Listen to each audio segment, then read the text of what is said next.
I'm gonna roast some chicken. This time I'm gonna do 6 chickens because these are not meat birds. These are just ones that we incubated from our laying hens over there. So I'm gonna let these roast and then I'm gonna get them shredded and canned.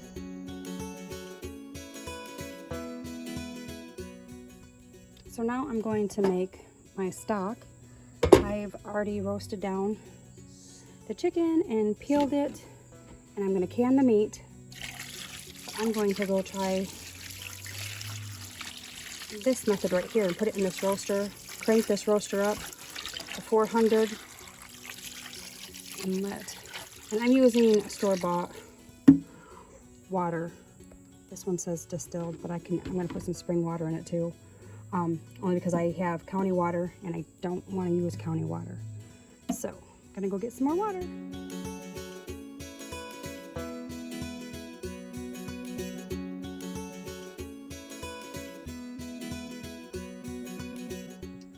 So something that I've done is I've saved, you know when you go peel an onion or your celery, or what else I got in here?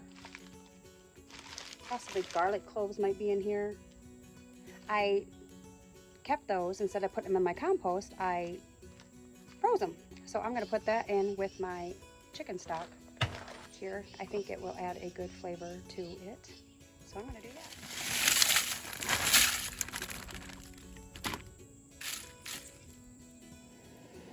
I've been roasting the chicken bones for probably about 3 to 4 hours. And so now I'm going to strain all this out of here and put all the juice in the stock here. I have my canner empty from the chicken I just got done doing. And I have some hot water going to put in my jars here, my clean jars. I washed them and I got them sitting in hot water right now, but I'm going to put a little bit more hot water in there because I really want my jars hot. And I got my salt ready and my rings and everything over here ready.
So I am just warming up my broth here. Look how nice and rich that looks. And I have my everything ready here. I am going to put a teaspoon of salt in each jar, and then make sure you have your vinegar water ready to get the rim off, to wipe the rims off. You're going to want to do that because it's going to be kind of greasy. So I'm just going to let this warm up. My jars are warming up, and I'm going to go ahead and turn on my pressure canner. I got about 2.5 inches of water in there. You do not want your jars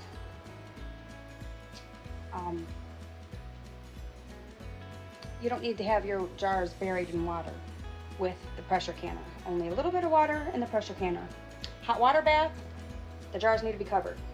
So let's cut this on and get this warmed up. And we're gonna be ready to go. This is warming up, and so I'm gonna go ahead and skim this fat off of here. I don't think you have to do this, but some recommend it, so I'm just doing that. There's not very much on here. I don't want to take any of that juice. Yeah, there wasn't very much on there at all.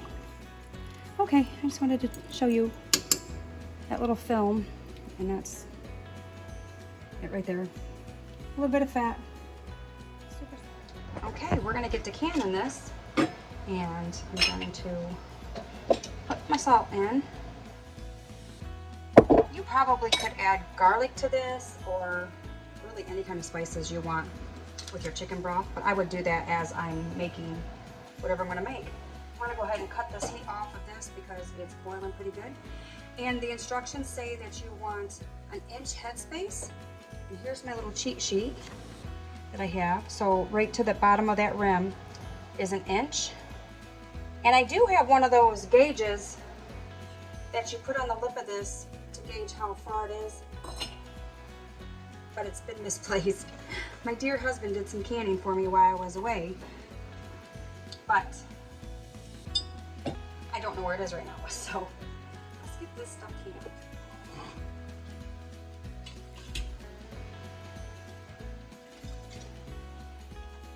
Look how nice and rich that is. It's gonna be so yummy. Something else I want to make is some like chicken soup and some beef soup. Well, not beef. My husband's actually going to go hunting and get me a deer. So I want to try to do some like roasted deer with some of our carrots and peas and all that fun stuff. So I'm going to take my rag here, along the rim. Got my lid and my ring, and just finger tight. Doesn't matter what you're canning, they always say finger tight, whether you're hot water bath canning or pressure canning. Let's grab another jar.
Okay, this gave me 4 quarts.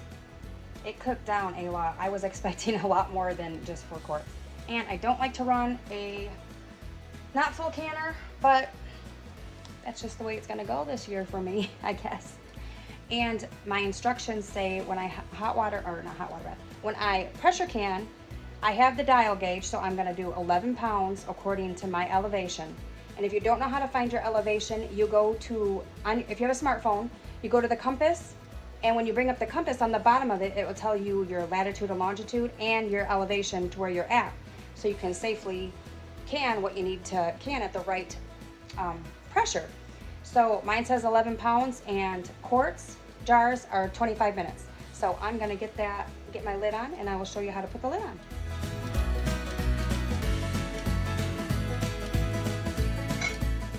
Okay, I hope you can see okay. So this is an all-American canner. It's an older one. Mine has the vent and it has the dial gauge. I don't have any weights or anything like that on this, but you see that arrow right there? I'm gonna line it up on here, put it on there and twist it and line it up. Okay, let me show you that again. So when you put this on, you're gonna see this arrow right here and that right there, and then you got your little, I don't even know what these are called, like little brackets. So then you're gonna twist it to line up this line with this arrow. And then on mine, I have these knobs, and I'm gonna put this knob and the opposite knob over here up, and I'll twist them down at the same time with even pressure distributing on both sides. So get them to where they both feel about the same. And then, so what I'll do is I just take them, make sure they feel both about the same, and then twist. Same thing with these ones. Go down until they feel about the same tension, and then twist. And I'm not cranking them down. Same with this one right here. Just put it on there and just twist. So it's almost just like a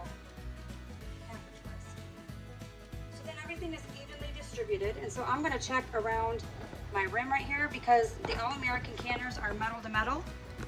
So you're just checking around here and making sure that it is even. And I've been canning for about 20 years, and I've never had a problem with my canner.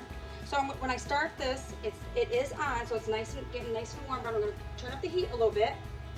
And when the heat starts going up, this is going to start venting off. And when that starts venting, I'll bring you back. So in the meantime, while my canner is getting hot, is what I'm going to do with all of these.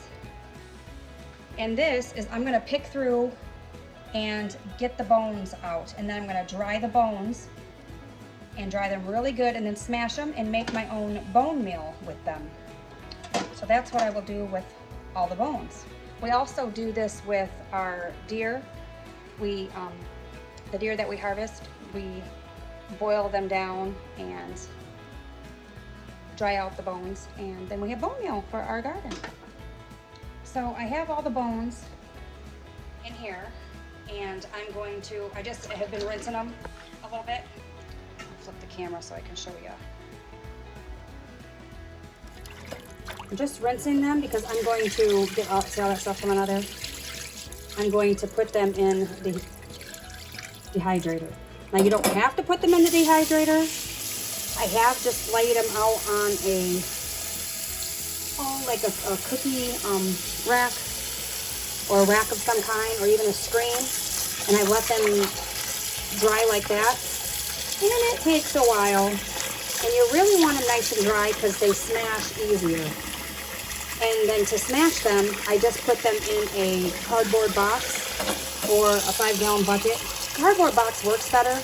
I put these in a cardboard box, and then I put another cardboard on top of it and smash them, so then all the little pieces don't fly up in my face. And that's the best way I've found so far. And then after I get it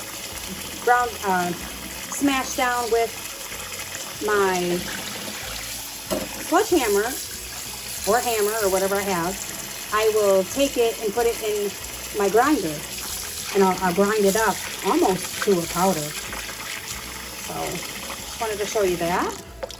I have the bones in the dehydrator, and I'm going to put it on the 165 for probably about, let's try 6 hours. See how that works. Okay, we got a steady steam venting out here. And so you're gonna let it vent for 10 minutes. This is a very important step because you want all that air to get out of there. So it's releasing all that air, and then in 10 minutes, we'll shut this vent and we'll bring the dial gauge up to 10. Now, if you have a different canner, please read your instruction manual for yours, because yours is probably different than mine. Okay, it's been venting for 10 minutes. Timer is going off. Now I'm going to use my spoon and shut that down. And this temperature gauge is going to be starting to climb. And when I want it to get at 11 right here. I don't want it to go below 11. If it goes below 11, I have to start my timer all over again. But once it reaches 11, I'm going to start my timer for 25 minutes. And then I don't want it to drop.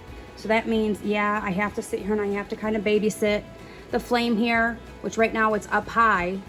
And I will have to turn that down, but I'm going to let this pressure climb a little bit before I turn that down. Yes, it seems like it's a lot to go through to have your own chicken and to have your own stock, but in doing that, I know where my food came from. I know that these guys right here, when I fed them, they didn't have any hormones, they didn't have any antibiotics, I knew what I was giving them. And same with this stock. You're not gonna get any more richer, yummier stock than making your own. And yeah, it's a lot of work, but I like it. I like to know as much as I can what I'm putting into my body.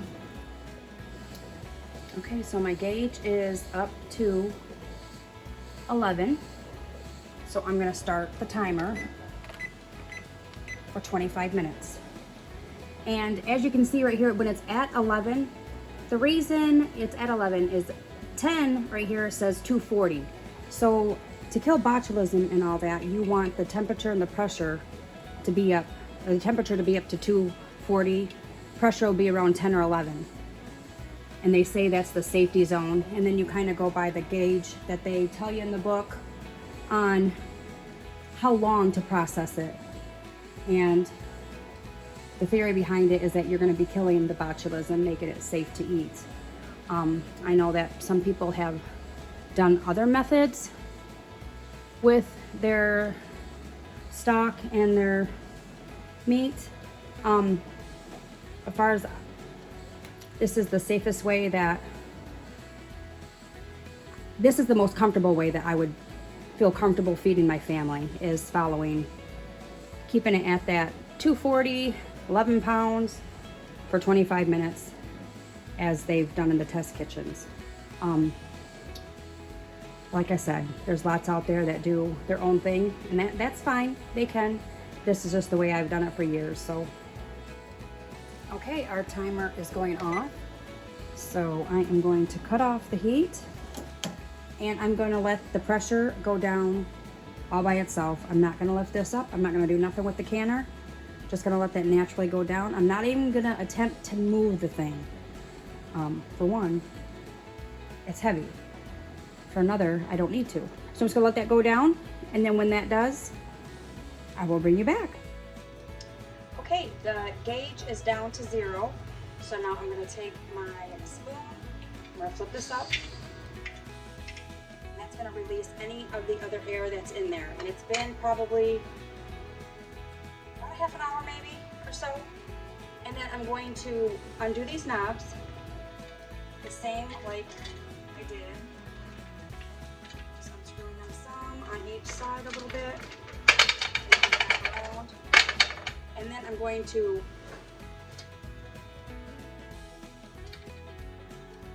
turn it and pull it away from you so the smoke goes that way to smoke the steam, and I'm going to let it sit there just for about 5 more minutes. And the reason that you're letting the gauge go down to 0 and then letting it sit in there, to prevent siphoning. You don't want the jars to go from extremely hot out on the counter where it's colder. So to prevent that, you just be patient and let it set for about 5 minutes here, and not let it moisture escape out there so fast. And what siphoning is when the liquid in the jar comes up out of the jar, and sometimes it can take 2 to 3 inches of liquid out of your jars, and you don't want that.